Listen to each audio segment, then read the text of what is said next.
What is going on, everybody? It's your boy Al, and I'm back with another video for you guys. And in this video, we're going to be covering, should you crop your dog's ears or should you not crop your dog's ears? This is a very heavily controversial topic if you are a dog lover, because a lot of people seem to think that the cropping of the ears makes the dog look more vicious, and we want to make the dog look tough. And take it from somebody who has a dog that has uncropped ears and a dog that has cropped ears. So let's get into the video. Speedy, baby.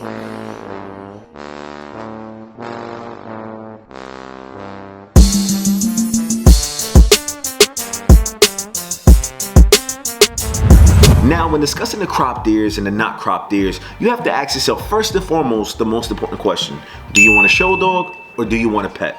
And what are the differences between the two? A show dog is a dog that has great conformation, that has traits that are consistent with the American bully look. When you have a pet dog, that is a dog that's lacking the conformation. So first and foremost, before you even decide if you want to crop or not crop, you have to understand, why do I want to crop? And if it's necessary to crop. Now, once you make the decision of what you really want, if you want a show dog or if you want a pet quality dog, I would say if you want a pet quality dog, you don't have to crop. You know, it all depends on you. For me personally, if you have a pet, there's no reason to crop the ears. However, if you have a show dog, and this is where things get a little bit more intricate, you have to understand that the ears, depending on how they look, no matter if they're close to the standard and what the standard entails, when you have a dog with the ears, it takes away from the top skull. And it all depends, right? Because if you have dogs with big floppy ears that get in the way, basically what you're doing is you're hiding the head. So people have a misunderstanding in thinking that the cropped ears are to make the dog look tough. It's completely incorrect. If you're in the show ring and you're competing at a super high level, you want to be able to showcase your dog in its highest form, correct? So when you have dogs in the ring and you have dogs that have ears,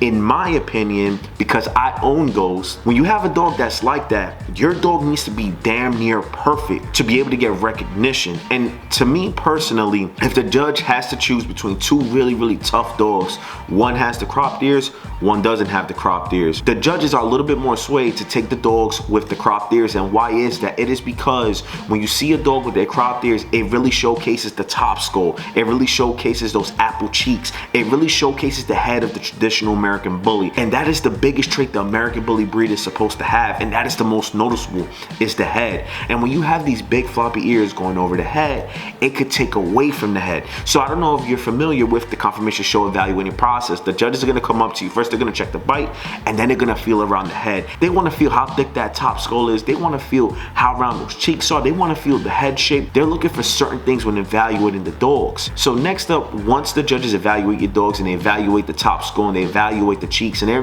really able to confirm the head shape and really feel what's going on in there, what's next after that? Visual, right? Because from there you're going to be going into the down and back, into the free stack, and then into the gating portion, correct? But when you're holding your dog in that stack, think about how that looks amongst the competition when every other dog has the cropped ears. You get what I'm saying? Because now we're talking about visuals and we're talking about a dog that is great, right? Basically what you're doing is, if you're in the show ring, you're setting up your dog to overcome a lot more obstacles when they have the ears. Basically they would have to be damn near flawless and perfect. Now, do the ears take away from your dog being able to compete at a high level in the show ring? In my eyes, if you're competing initially and you're in the show ring with your dog in your class, you could champ out your dog with ears in your class. The ears become a thing, in my opinion, when you start showing at a very high level in champion class, because now you're going up against champions in other classes, and these dogs have the precise look, the correct look, with the mask and the bully traits and the conformation correct. But now you're asking your dog to overcome that obstacle with the ears, and that's when the ears, in my opinion, get in the way a little bit. A lot of people seem to misunderstand this. They think that the look is to make the dog look a lot more vicious. But if you are into showing your dogs in the conformation shows, you really want to be able to showcase your dog at its highest potential, and the cropped ears are the way to go, especially when competing. We're talking about competing now. We're not talking about having it as a pet. We're talking about having the dog as a show dog in the ring, competing for a champion title, competing for a grand champion title, competing for best in show. And that is why it is so important early on to make the decision as to what you want to do. Do you want to have a show dog or do you just want to have a pet? And I'm just going to be telling you this from my experience. If you just have a dog that's a pet, you don't have to crop. The dogs are fine just how they are.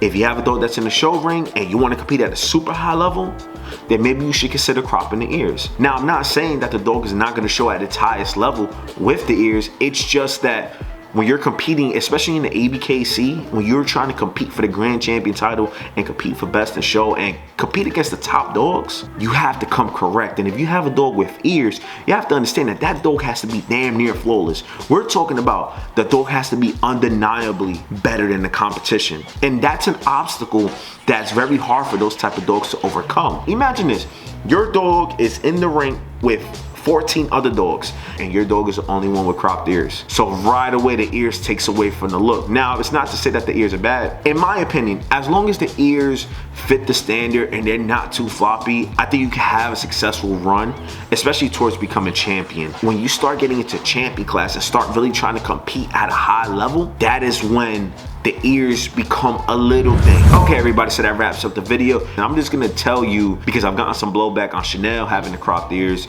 I'm just gonna be 100% honest with you. If Ghost would have shown at a higher level with the ears, I would have kept Chanel's ears.